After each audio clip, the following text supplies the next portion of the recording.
नमस्कार, मी श्वेता. आपण पाहताय साम टीव्ही. साम टीव्हीच्या महाराष्ट्र कॉलिंग या विशेष कार्यक्रमात आपल्या सगळ्यांचं मनापासून स्वागत. आज आहे बुधवार आणि अर्थात आपल्या सगळ्यांनाच माहिती आहे, आज आपल्याला खास मार्गदर्शन करण्यासाठी येत असतात सुप्रसिद्ध राजज्योतिषांत्रिक श्री माधव गुरुजी. आणि सध्या आपण सुलक्षणी हात या विषयी जाणून घेतोय. म्हणजे सुलक्षणी भाग या विषयाच्या या नव्या भागामध्ये आपल्या सगळ्यांचं मनापासून स्वागत. अर्थात आपण सगळ्यांनी आपले उजवे आणि डावे हात हे तयार ठेवले असतीलच, पण त्याआधी सगळ्यात आधी गुरुजींचं स्वागत करूयात आपल्या स्टुडिओमध्ये. नमस्कार गुरुजी. साईराम. आदेश. तर आपण आजच्या विषयाकडे वळण्याआधी गुरुजींची पुन्हा एकदा ओळख मी आपल्याला करून देऊ इच्छिते. श्री माधव गुरुजी यांनी शुक्राचार्य ॲस्ट्रोलॉजी सेंटर दिल्ली मार्फत त्यांनी ज्योतिषशास्त्राचा विविध शाखांचा तब्बल 16 वर्षांचा अभ्यासक्रम पूर्ण करून राज्य ज्योतिषांत्रिक ही पदवी संपादित केली. एक गोष्ट आवर्जून नमूद करण्यासारखी आहे ती म्हणजे हा प्रदीर्घ अभ्यासक्रम पूर्ण केलेले महाराष्ट्रामध्ये आजच्या घडीला फक्त 7 व्यक्ती आहेत आणि श्री माधव गुरुजी हे त्यापैकीच एक आहेत. श्री माधव गुरुजी हे रायगड जिल्ह्यातील असून त्यांच्या घराण्याला ज्योतिषविद्या शास्त्रांची 7 पिढ्यांची परंपरा आहे आणि श्री माधव गुरुजी हे 7वे वंशज असून हे कार्य आणि घराण्याची ज्योतिषशास्त्रांची परंपरा ते खूप छान पद्धतीने पुढे चालवतात. तसंच श्री माधव गुरुजी हे कायद्याचे पदवीधर सुद्धा आहेत.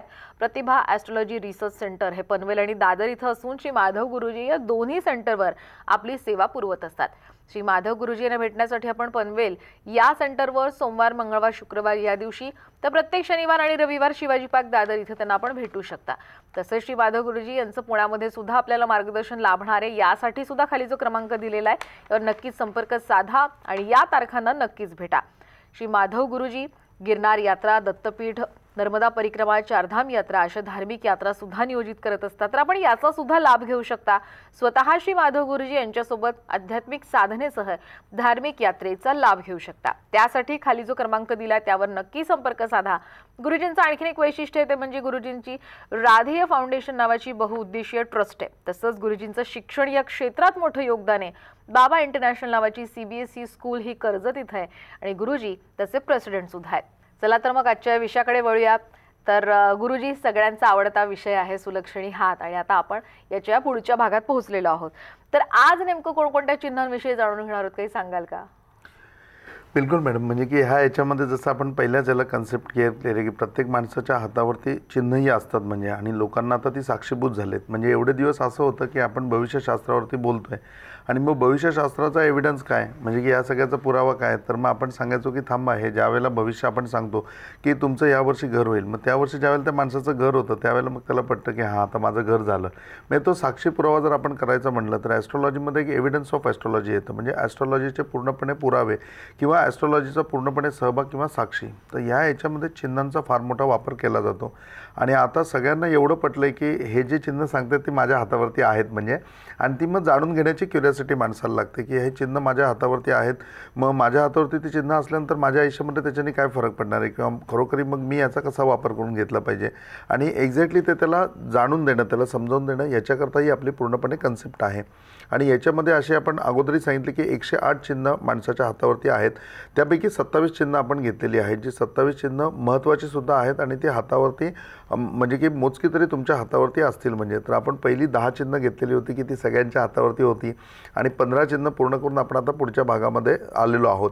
आता याच्यामध्ये आलेलं असताना जसजसं एक एक चिन्ह तुम्हाला भेटायचं नाहीसं झालं आहे, म्हणजे की तुम्ही म्हणले हा हे होतं माझ्या हातावर पण हे माझ्या हातावर नाही आहे, किंवा हे चिन्ह मला भेटलं पण हे चिन्ह मला नाही भेटलं हातावरती.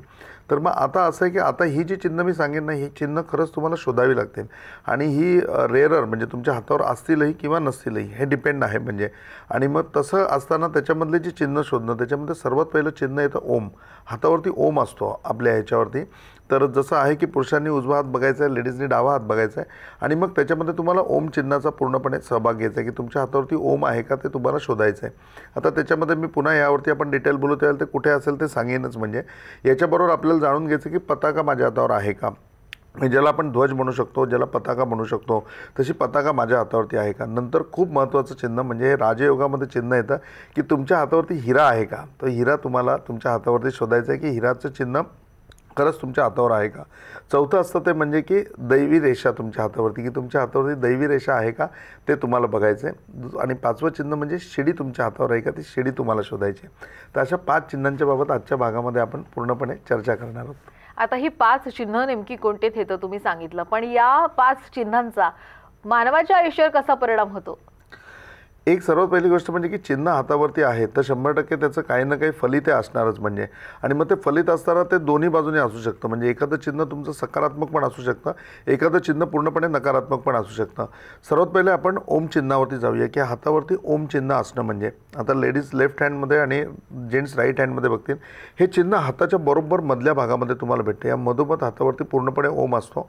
ओम असताना या ओमची डायरेक्शन जी असते ही डायरेक्शन वेगवेगळी असू शकते. म्हणजे हातावरती इथेही ओम असू शकतो, हात असा केल्यानंतर पण ओम दिसू शकतो. म्हणजे या 2 डायरेक्शनमध्ये असू शकतो. तिसरं डायरेक्शन असं असू शकतं की ज्यावेळेला तुम्ही असा हात करून बघाल, म्हणजे एखादा आपण असं जर बघितलं तर असा सुद्धा ओम तुमच्या हातावरती असू शकतो.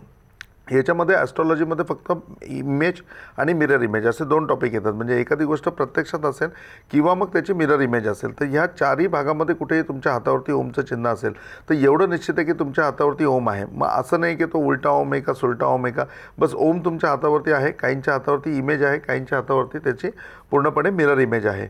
मग हा ओम जर तुमच्या हातावरती असेल तर सर्वात पहिली गोष्ट म्हणजे की तुमचा जन्म जो असतो तो कुठल्या ना कुठल्या परंपरेमध्ये झालेला असतो किंवा कुठल्या ना कुठल्या संप्रदायामध्ये झालेला असतो. त्या संप्रदायामध्ये खूप मोठ्या ठिकाणी तुम्ही असता. म्हणजे की एखाद्या संप्रदाय आहे की जो पिढीजात चालत आला आहे, त्यांची त्याच्यामध्ये पिढी आहे. जशी आमची परंपरा आहे, आमच्या परंपरेत मी 7वा वंशज आहे, तर तसं परंपरेने कुठली गोष्ट चालत आली असेल आणि परंपरेने कुठली गोष्ट तुमच्यापर्यंत पोहोचली असेल आणि तुम्ही त्याचा अंगीभूत भाग होणार असाल किंवा असाल तर तुमच्या हातावरती ओमचं चिन्ह निश्चितपणे आढळतं. याच्या व्यतिरिक्त अशाही व्यक्ती आढळतात की त्यांच्या हातावरती ओम चिन्ह होतं, ते अशा कुठल्या परंपरेमध्ये जन्माला आले नाही, परंतु पुढे त्यांच्या कार्यसिद्धतेने त्यांनी केलेल्या कार्यामुळे त्यांची पुढे परंपरा बनली किंवा त्यांच्यापासून पुढे संप्रदाय बनला, तर हे ओमचं चिन्ह हातावरती येतं. आणि हे ओमचं चिन्ह तुमच्या हातावरती 100% नाही सांगू शकत असेलच म्हणून, परंतु हे चिन्ह जर तुमच्या हातावरती असेल तर सर्वात पहिली म्हणजे की अशी व्यक्ती खूप सात्विक विचारांची असते, प्रचंड सात्विक असते. दुसरी गोष्ट म्हणजे की त्यांच्या पाठीमागे म्हणजे त्यांना प्रत्यक्षामध्ये बॅकग्राऊंड त्यांना लाभलेली असते. जी बॅकग्राऊंड लाभलेली असते ती पूर्णपणे संप्रदायाची असते, ती विशिष्ट अशी एका परंपरेची असते. आणि त्या परंपरेची पूर्णपणे त्या संप्रदायाची त्यांना एक आपण जे म्हणतो की त्यांच्या पाठीशी तो उभा असतो आणि त्याच्यामुळे खूप सारं कार्य त्यांचं सोपं होऊन जातं, खूप सारं कार्य त्यांचं इझी होऊन जातं. आणि त्याच्यापुढे कार्य करत असताना त्यांचं डेस्टिनेशन त्यांना माहिती असतं. म्हणजे सर्वात महत्त्वाची गोष्ट म्हणजे की आपल्याला काय करायचं आहे किंवा आपल्या जीवनाचा काय उद्देश आहे तो आपल्याला समजायला पाहिजे. आज ॲस्ट्रॉलॉजी वारंवार हे सांगते की ॲस्ट्रॉलॉजी फक्त एवढंच नाही की तुमच्या समस्या आणि मग त्या समस्यांवरती समाधान, एवढीच ॲस्ट्रॉलॉजी नाही येतं. ॲस्ट्रॉलॉजी त्याच्या पलीकडे बरीच काय आहे. समस्या आणि समाधान हा फक्त त्याचा एक 10% भाग आहे, परंतु 90% त्याच्या पलीकडे जाऊन जी ॲस्ट्रॉलॉजी आहे त्या ॲस्ट्रॉलॉजीमधलं हे सर्वात महत्त्वाचं चिन्ह येतं ते म्हणजे ओम. तर तुमच्या हातावरती ओम असेल आणि या ओमचं वैशिष्ट्य असं असतं की हा ओम तुम्हाला जसं आपण एखादा प्रिंट पेपर म्हणतो आणि त्याच्यामध्ये म्हणजे की एखादा मजकूर छापलेला असतो आणि त्याच्या पाठीमागे तो एक लोगो आपल्याला रिफ्लेक्ट होत असतो, त्याला आपण वॉटरमार्क म्हणतो. तर तसं वॉटरमार्कच्या स्वरूपामध्ये हे ओम चिन्ह तुम्हाला म्हणजे की तुमच्या हातावरती तुम्ही पूर्णपणे भासमान होतं किंवा तुम्ही पूर्णपणे स्पष्टपणे ते बघू शकता म्हणजे. आणि ज्यावेळेला असा ओम तुमच्या हातावरती आहे तर निश्चित तुम्ही सांप्रदायिक आहात, तुम्ही सात्विक आहात, तुमच्यापासून परंपरा बनू शकते, तुमच्यापासून रूल्स रेग्युलेशन्स बनू शकतात. याच्या व्यतिरिक्त तुमच्या वागण्याचा आदर्श समाजामध्ये राहू शकतो, जो आदर्श घेऊन लोकांच्या आयुष्याचं कल्याण होऊ शकतं. तर सर्वात पहिले कन्सेप्ट क्लिअर होतं की जर आपल्या हातावर ओम आहे तर निश्चितपणे आपण लोकांचं कल्याण करण्याकरता जन्माला आले असू. आता दुसरं चिन्ह आपण याच्यामध्ये सांगितलं की पताका, की तुमच्या हातावरती पताका आहे का बघा. आता ध्वज म्हणल्यानंतर तुमच्या लक्षात येईल की ध्वजाचं जे चिन्ह असतं तसं चिन्ह तुम्हाला तुमच्या हातावरती शोधायचं आहे. आता पुन्हा जेंट्स राईट हँडवरती बघतील आणि लेडीज लेफ्ट हँडवरती बघतील. हे जे चिन्ह आहे हे चिन्ह 100% तुम्हाला हातावरती कुठे भेटतं तर हा जो पोर्शन आहे तुमचा हाताचा म्हणजे तुमच्या अंगठ्याच्या खालचा भाग, हा जो हात आपण म्हणतो या हातावरती तुम्हाला पूर्णपणे हे चिन्ह भेटतं. आणि या चिन्हामध्ये पूर्णपणे तुम्हाला पताका त्याच्यामध्ये दिसते. म्हणजे ही पताका तुमच्या हातावरती असेल तर ती पताका तुमची ज्यावेळेला पूर्ण होते हातावरची म्हणजे त्याचा दंड आणि त्याच्यापुढे असलेला त्याचा पूर्णपणे ध्वज म्हणजे त्याची पताका, ही पताका ज्यावेळेला तुमच्या हातावरती पूर्ण होते त्यावेळेला तुमचं इप्सित कार्य म्हणजे तुम्ही ज्या गोष्टीकरता जन्म घेतला आहे, तुम्ही जी गोष्ट करायची आहे या समाजामध्ये तुम्ही जो घटक आहे ज्या कार्याची तुम्हाला पूर्ती करायची आहे ते कार्याच्या पूर्तीच्या तुम्ही पूर्णपणे रस्त्यावरती असता, त्या दिशेने तुम्ही पूर्णपणे असता, त्या दिशेने तुम्ही वाटचाल करत असता. आता नो डाऊट त्याच्यामध्ये एखादं कार्य करत असताना ते कार्य एक तर सहजगत्या होऊन जाईल नाही तर त्याच्यामध्ये स्ट्रगल तुम्हाला करावं लागेल. मग ते स्ट्रगल तुम्हाला करत असताना तुम्हाला नक्की काय स्ट्रगल करावं लागतं आहे, कशा प्रकारचं स्ट्रगल करावं लागतं आहे आणि हे स्ट्रगल करत असताना तुमचं काय नुकसान होतं आहे आणि मग हे स्ट्रगल करून तुम्हाला पूर्णत्वाला म्हणजे ही पताका चिन्ह पूर्ण तुमच्या हातावरती होईल त्यावेळेला तर तुमचं तुमचा ध्वज त्या ठिकाणी लागणारच आहे, तुमचं नाव किंवा तुमच्या कार्याची उज्ज्वलता होणारच आहे. परंतु याच्यामधलं स्ट्रगल जर तुम्हाला समजलं की हे चिन्ह तुमच्या हातावरती आहे, तर निश्चितपणे ते कार्य तुम्हाला समजतं. त्या कार्यानंतर तुम्हाला एक गोष्ट समजते की याच्यामध्ये हे स्ट्रगल मला येणार आहे. आणि समजा तुम्ही ते स्ट्रगल फेस करत असाल, तर ते स्ट्रगल फेस करत असताना तुम्हाला हेही कळतं की हे स्ट्रगल तुमच्या आयुष्यामध्ये कशा करता आलं आहे. आणि मग हे स्ट्रगल ज्यावेळेला तुमच्या आयुष्यामध्ये येतं आहे, त्याच्या वेळेला तुम्ही याच्यामध्ये पुढे कशी वाटचाल करणार आहात, तुम्हाला या स्ट्रगलपासून कसं वेगळं व्हायचं आहे, याचं यथार्थ मार्गदर्शन तुम्हाला पूर्णपणे ॲस्ट्रॉलॉजीमध्ये होतं. नक्कीच गुरुजी, आता हे चिन्ह मानवाच्या म्हणजे कुठल्याही व्यक्तीच्या हातावर असलं त्याचे परिणाम काय होतात हे तुम्ही सांगितलं, पण जर नसतील तर असेही प्रश्न आपल्या प्रेक्षकांना पडले असतीलच. पण काळजी करू नका, याचंही उत्तर गुरुजींकडनं आपण घेणार आहोत.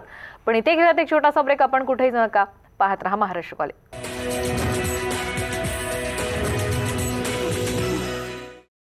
ब्रेक नंतर आपल्या सगळ्यांचं पुन्हा एकदा स्वागत. सुलक्षणी हात या विषयाच्या या भागामध्ये आपल्या सगळ्यांचं स्वागत. आपण 5 चिन्हांविषयात जाणून घेतोय. त्यातले 2 महत्त्वाचे चिन्ह ओम आणि पताका याविषयी गुरुजींनी सांगितलं.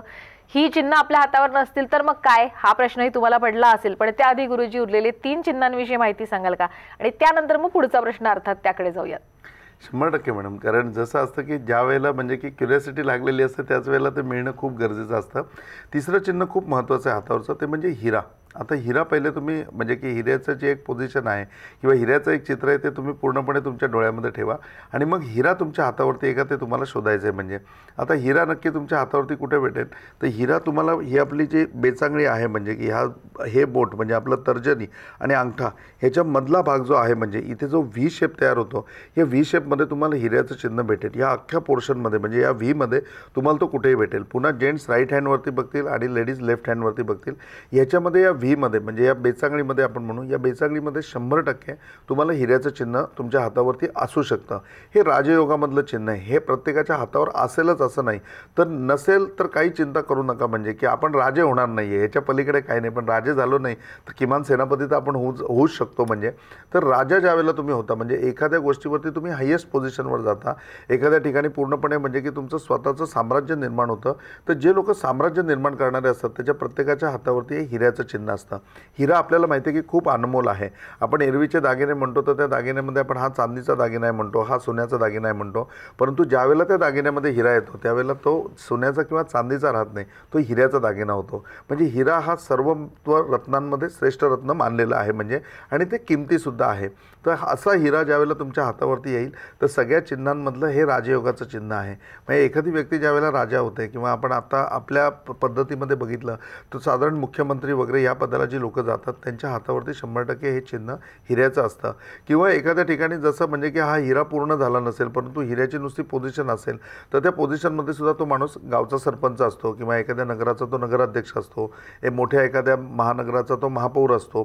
तर असे त्याच्यामध्ये वेगवेगळे मग त्याचे पैलू आहेत. जसं आपण म्हणतो की एखाद्या हिऱ्याला किती पैलू आहेत, त्या पैलूवरती त्याची व्हॅल्यू होते. त्याप्रमाणे तुमच्या हातावरती हिऱ्याचं चिन्ह कसं आहे, छोटं आहे मोठं आहे किंवा किती ते तेजवान आहे, या गोष्टीवरती त्याचा राजयोग डिपेंड असतो. परंतु हे यंत्र, हे पूर्णपणे रत्न हे हातावरती तुमच्या राजयोग दाखवतं. हे चिन्ह ज्याच्या हातावरती असेल तो 100% राजा होतो. आता ज्यावेळेला असं होतं की म्हणजे की प्रत्येक गोष्टीमध्ये बाजू होत असताना ज्यावेळेला एखाद्याला राजा करायचं होतं पूर्वीच्या काळी, तर त्याच्या वेळेला सगळ्यांची मतं घेतली जायची. आणि सगळ्यांची मतं घेतली जात असताना त्याच्यामध्ये प्रत्येकाचे राजज्योतिषी असायचे, प्रत्येकाचे ज्योतिषी असायचे. आणि त्या ज्योतिषांनाही विचारलं जायचं की बघा म्हणून तुम्हाला याच्यामध्ये या व्यक्तीचं म्हणजे आता हे 2 राजकुमार आहेत त्यांच्यापैकी नक्की राजा कुणाला करायचं. तर त्यावेळेला ते त्यांचा हात आवर्जून बघायचे आणि हात आवर्जून बघून त्याच्यावरती चिन्ह बघायचे की खरोखर राजा व्हायचे चिन्ह कोणाच्या ह्याच्यामध्ये आहे. आणि ज्या राजकुमाराच्या हातावरती तो हिरा पूर्णपणे त्यांना दिसेल किंवा भावेल त्याला ते सांगायचे की तुम्ही याचा विचार करा, म्हणजे हा निश्चितपणे राजा बनण्याचं चिन्ह याच्या हातावरती आहे. म्हणजे त्यावेळच्या काळापासून त्या लोकांनी ते लिहून ठेवलेलं आहे. म्हणजे ॲस्ट्रॉलॉजीचे 2 भागामध्ये जर आपण गेलो तर हे किती खालपासून वरती आलेलं आहे ते बघा. ज्या वेळेला एखाद्याला राजा म्हणून सिलेक्ट करायचं आहे, एक पूर्ण नगराचा कारभार त्याच्या हातामध्ये द्यायचा आहे, प्रजेचं भवितव्य त्याच्या हातावरती द्यायचं आहे, तर ते देत असताना तो राजा ठरवत असताना त्याच्यावरती हातावरती हिरा आहे की नाही ते बघितलं जायचं. तुमच्या आयुष्यामध्ये हातावरती हिरा असेल तर निश्चितपणे तुम्ही तो तुमच्या हातावरती हिरा कशा प्रकारे आहे, कुठल्या क्षेत्रामध्ये आहे. मग राजा होत असताना तुम्ही सामाजिक क्षेत्रात राजा होणार आहात का, कुटुंबामध्ये राजा होणार आहात का, किंवा मग समाजामध्ये राजा होणार आहात का, नक्की कुठल्या सत्तेमध्ये तुम्ही गेलं पाहिजे, वित्त सत्तेमध्ये तुम्ही गेलं पाहिजे, राजकीय सत्तेमध्ये तुम्ही गेलं पाहिजे, सामाजिक तुम्ही सत्तेमध्ये गेलं पाहिजे. हे हा हिरा पूर्णपणे तुम्हाला मार्गदर्शन करतो आणि त्याबाबतचं तेवढं सखोल मार्गदर्शन ॲस्ट्रॉलॉजीमध्ये आहे. जरुरी हे आहे की हिरा आहे का बघणं आणि हिरा जर हातावरती तुम्हाला नोटिंग होत असेल तर निश्चितपणे त्या चिन्हाकडे दुर्लक्ष करू नका. तुम्ही ॲस्ट्रॉलॉजीमध्ये या, ते समजून घ्या आणि त्याचा तुमच्या जीवनामध्ये तुम्ही कसा वापर करून घेता हे माहिती करून घ्या. तुमचं आयुष्य 100% उज्ज्वल होईल. ह्याच्या पलीकडे मॅडम चौथं चिन्ह आहे आणि हे चिन्ह म्हणजे पुन्हा एकदा मी सांगतो की तुमच्या सगळ्यांच्या हातावरती आहे. हे राजयोगाचं चिन्ह आहे. या राजयोगाच्या चिन्हामध्ये जे चिन्ह येतं त्याच्यामध्ये आपण सांगितलं की याच्यामध्ये येणारं चिन्ह जे आहे त्या चिन्हामध्ये दैवी रेषा आपण सांगितली की दैवी रेषा ही हातावरती असते. हे सर्वात महत्त्वाचं चिन्ह आहे आणि ही एकमेव हातावरती असते. ती म्हणजे ही तुमची लाईफ लाईन जी धरली जाते, म्हणजे शुक्राचं म्हणजे अंगठ्याच्या खालची ही जी पहिली लाईन आहे जी तुमच्या आयुष्यामध्ये पूर्णपणे विस्तारलेली हातावरती आहे, याला आयुष्य रेषा बोलतात. लाईफ लाईन याला बोलतात. या लाईफ लाईनला पॅरलर बरोबर त्या लाईनच्या वरती ही पूर्णपणे लाईन तुमच्या हातावरती असते. पुन्हा जेंट्स आहेत ते राईट हँडवरती बघतील, लेडीज आहेत ते लेफ्ट हँडवरती बघतील. आणि ही दैवी रेषा जर तुमच्या हातावरती आहे तर सर्वात पहिली गोष्ट म्हणजे की तुम्हाला ब्लेसिंग आहे. अर्जुनाने श्रीकृष्ण परमात्म्याला प्रश्न विचारला की हे सगळं करण्याकरता तू मलाच का निवडलं? म्हणजे आम्ही 5 भाऊ तुझ्यासमोर होतो, बाकी तर जग दुनिया तुझ्यासमोर आहेच, पण ज्यावेळेला तुला सिलेक्ट करायची वेळ आली त्यावेळेला आम्ही 5 भाऊ होतो. ते 5 भाऊ असताना तू मलाच का निवडलंस याच्यामध्ये? त्याला श्रीकृष्ण परमात्मा आवर्जून सांगतात की याच्यामध्ये तुझ्या हातावरच दैवी रेषा आहे. तर दैवी रेषा वैशिष्ट्य असं असतं की तुम्हाला ऑलवेज ब्लेसिंग आहे. म्हणजे सर्वात पहिली गोष्ट म्हणजे तुम्हाला आशीर्वाद प्राप्त आहेत. एखाद्या कार्याकरता ते कार्य पूर्ण होण्याचं वरदान तुम्हाला लाभलेलं आहे आणि ते वरदान लाभलेलं असताना ती दैवी रेषा जर तुमच्या हातावरती असेल तर जे कार्यभाग तुम्ही निवडला आहे किंवा तुम्ही समाजामध्ये असो, कुटुंबामध्ये असो, वैयक्तिक स्वतःच्या गोष्टीमध्ये असाल, तुम्हाला प्रत्येकाला ब्लेसिंग असतं. तुमची कामं खूप इझिली होऊन जातात. ह्याच्या व्यतिरिक्त तुमच्या लाईफवरती एखादं संकट येणार असेल, मग तुमच्या त्या क्षेत्रामध्ये एखादं संकट येणार असेल तर ते संकट तुमच्यापर्यंत पोचण्याच्या अगोदर ती लाईन जी आहे ती लाईन त्याला पूर्णपणे क्रॉस करावी लागते. आणि कधी कधी असं होतं की एखादी गोष्ट आमच्या बाबतीत घडणार असते, ती संपूर्ण तयारही असते, पण ती आमच्या बाबतीमध्ये घडत नाही. आणि ज्यावेळेला ती आमच्या बाबतीमध्ये घडत नाही त्यावेळेला 100% समजायचं की नाही, तर आपण म्हणतो की त्याचं दैव खूप प्रबळ होतं. आपण म्हणतो त्याचं दैव एवढं प्रबळ आहे ना की एवढं सगळं होऊन त्याच्या आयुष्यामध्ये झालं नाही. तर का झालं नाही? तर त्याच्या हातावरती दैवी रेषा होती. त्या दैवी रेषेने त्या गोष्टीचा पूर्णपणे मुकाबला केला, त्यांनीच त्या गोष्टीशी संघर्ष केला. तो संघर्ष त्याच्यामध्येच निघून गेला आणि तुम्हाला पूर्णपणे जीवन इझी मिळालं, तुम्हाला तुमचं कार्य इझी प्राप्त झालं. तर ही दैवी रेषा तुमच्या हातावरती आहे की नाही हे तुम्ही प्रत्येकाने तपासून घ्या. ही दैवी रेषा जर तुमच्या हातावरती असेल तर नक्की तुम्हाला कसलं ब्लेसिंग आहे, नक्की तुम्हाला हे ब्लेसिंग कुठल्या बाबतीमध्ये आहे, या ब्लेसिंगचा तुम्ही तुमच्या आयुष्यामध्ये कसा वापर करू शकता आणि तो वापर करून तुमचं आयुष्य किंवा तुमचं जीवन कसं तुम्ही यशस्वी करू शकता हे तुम्ही जाणून घ्यायला पाहिजे. आणि याच्यामध्ये ही दैवी रेषासुद्धा एक महत्त्वाचा भाग आहे. हे राजयोगाचं चिन्ह आहे. हे राजयोगामध्ये सुद्धा धरलं जातं. हे राजयोगामध्ये सुद्धा असणं आवश्यक आहे. कारण कुठलीही गोष्ट होत असताना तुम्हाला आशीर्वाद, तुम्हाला वरदान किंबहुना तुम्हाला आशीर्वचन असणं खूप गरजेचं आहे. आणि हे चिन्ह हातावरती नक्की तेच दाखवतं की तुम्हाला पूर्णपणे याच्यामध्ये आशीर्वचन आहे, तुम्हाला याच्यामध्ये पूर्णपणे आधार आहे. आता याच्यामधलं फायनल चिन्ह येतं ते म्हणजे शिडी, जे आपलं शेवटच्या याच्यामधलं आहे. शिडीचं चिन्ह जे तुमच्या हातावरती आहे ते शिडीचं चिन्हसुद्धा तुम्हाला या लाईफ लाईनलाच बघायचं आहे. ही लाईफ लाईन आणि दैवी रेषा या दोघांच्या मध्ये मिळून तुम्हाला मध्ये हे पॅरलर चिन्ह दिसेल की तुमच्या हातावरती पूर्णपणे शिडीचा आकार तुम्हाला दिसेल. आता शिडी म्हणजे आपल्याला माहिती आहे की लहानपणी प्रत्येकाने खेळलेला सर्वात महत्त्वाचा खेळ असतो तो म्हणजे सापशिडी. आणि त्या सापशिडीमध्ये आपल्याला माहिती आहे की आपल्याला 5 पडतात आणि 5 अंकावरती आपण गेल्यानंतर आपल्याला शिडी लागते. ती शिडी चढल्यानंतर आपण 28वर जातो, आपण 29वर जातो. कधी कधी असं असतं की 22वरनं शिडी डायरेक्ट 92वर घेऊन जाते. म्हणजे आयुष्यामध्ये एखाद्या कार्यामधला पूर्णपणे यशभाग तुम्हाला पूर्णपणे मिळतो. अशी शिडी हातावरती पहिली या ठिकाणी असते. दुसरी शिडी हातावरती जर असेल तर ती शनीच्या या पोर्शनच्या खाली असते. म्हणजे मधल्या बोटाचा खालचा भाग पूर्णपणे जर आपण खाली हात संपेपर्यंत आणला तर त्याच्यावर आपल्याला शिडीचं चिन्ह भेटू शकतं. पुन्हा एकदा जेंट्स उजवा हात बघतील, लेडीज डावा हात बघतील आणि शनीच्या या बोटाच्या खालचा पूर्ण भाग तुम्ही हात संपेपर्यंत तपासा. इथे तुमच्या हातावरती शिडीचं चिन्ह 100% भेटू शकतं. याच्या व्यतिरिक्त तो ज्याच्या हातावरती दैवी रेषा आहे किंबहुना आयुष्य रेषेच्या अगोदर, लाईफ लाईनच्या अगोदर एखादी रेषा जर त्या ठिकाणी स्पष्ट स्वरूपामध्ये दिसते आणि त्याच्यामध्ये जर तुम्हाला पूर्णपणे शिडी दिसते तर 100% तुम्ही अपलिफ्ट होऊ शकता. तुमच्या याच्यामध्ये अपलिफ्ट 100% आहे. आणि हे अपलिफ्ट होण्याकरता खूप सारी माध्यमं तुमच्याबरोबर असतील. तुम्हाला फक्त तुमचं माध्यम त्याच्यामधनं निवडायचं आहे आणि हे माध्यम निवडण्याकरता ॲस्ट्रॉलॉजीमध्ये पूर्णपणे मार्गदर्शन आहे. ॲस्ट्रॉलॉजी तुम्हाला माध्यम सांगते, त्या माध्यमाचा कसा वापर करा ते सांगते. आणि याच्यामध्ये सर्वात महत्त्वाची गोष्ट म्हणजे की ह्या शिडीवरनं चिन्हावरनं, ह्या चिन्हावरनं तुमचे पूर्णपणे अंक ठरतात की तुमच्या आयुष्यामध्ये तुम्हाला लकी फिगर कोणती आहेत, तुमच्या आयुष्यामध्ये कुठले अंक तुम्हाला लकी असू शकतात का. तर या शिडीमध्ये ज्या पायऱ्या आहेत त्या पायऱ्या जर आपण काउंट केल्या तर आपल्याला एक संख्यामध्ये मिळतील की याच्या हातावरती 5 पायऱ्या आहेत, याच्या हातावरती 4 पायऱ्या आहेत, याच्या हातावरती 3 पायऱ्या आहेत. तर त्याप्रमाणे त्याच्यावरनं लकी नंबर सांगितला जातो की तुम्हाला हे नंबर लकी आहेत आणि त्या नंबरचा तुम्ही अनुवाद घेतला, त्या नंबरचा तुम्ही जर अनुभव घेतला तर तो नंबर तुम्हाला पूर्णपणे लाभदायक होऊ शकतो, यशस्वी होऊ शकतो. ह्याचंच डिवायडेशन ज्यावेळेला पुढे लाईफ लाईनवरती धरलं जातं त्याच्यावरनं तुमचं आयुष्यसुद्धा काढता येतं. तुम्ही दीर्घायुष्य असाल, तुमच्या आयुष्यामध्ये किती आयुष्य तुम्हाला आहे, किती प्रकारे म्हणजे की हे करत असताना किती वर्ष तुम्हाला हे जीवन जगायचं आहे आणि मग ते जीवन जगत असताना कुठे स्ट्रगल आहे, कुठे काही समस्या आहे, कुठे आजारपण आहे किंवा कुठे काही प्रसंग आहेत, हे सगळे आपल्याला त्याच्यावरनं पूर्णपणे कॅल्क्युलेट करता येतात. त्याच्यावर उपायही किंवा एखादी गोष्ट आपल्या हातावर चांगली घडणार आहे तर ती आणखीन कशी चांगली करता येईल ह्याकरता सुद्धा मार्गदर्शन ॲस्ट्रॉलॉजीमध्ये अवेलेबल आहे. नक्कीच. आता शेवटचा 1 मिनिट राहिलाय, तर ही चिन्ह हातावर नसतील तर काय? सर्वात महत्त्वाची गोष्ट म्हणजे की ह्याच्यामधली ही राजयोगामधली चिन्ह आहेत. तर ह्या चिन्हांच्या ह्याच्यामध्ये मी पहिल्या एपिसोडपासून सांगतोय की तुम्ही 27च्या 27 चिन्ह तुम्ही जाणून घ्या आणि 27मधली 27 हातावरती नसतील पण जी चिन्ह तुमच्या हातावरती आहेत त्याचा तुम्ही काय वापर करता तेही तितकंच महत्त्वाचं आहे. ती जाणून घ्या, जाणून घेऊन त्याच्यावरती पूर्णपणे काम करा. जे ॲस्ट्रॉलॉजीमध्ये आहे ते सर्वात पहिली गोष्ट म्हणजे मान्य करा आणि मान्य करून झाल्यानंतर त्याप्रमाणे वागण्याचा प्रयत्न करा किंवा त्याप्रमाणे परिस्थिती हँडल करण्याचा प्रयत्न करा. तुम्ही 100% यशस्वी व्हाल. पण ही सगळी चिन्ह तुमच्या हातावरती असल्यानंतर तुम्ही राजा व्हाल. पण यातली काही चिन्ह तुमच्या हातावरती नसतील तर तुम्ही सेनापती तर नक्की व्हाल, सेनापती नाही तर तुम्ही खजिनदार तर नक्की व्हाल. प्रत्येकाने राजाच झाले, प्रत्येकजण राजाच झालं तर बाकीची व्यवस्था कोण सांभाळणार आहे?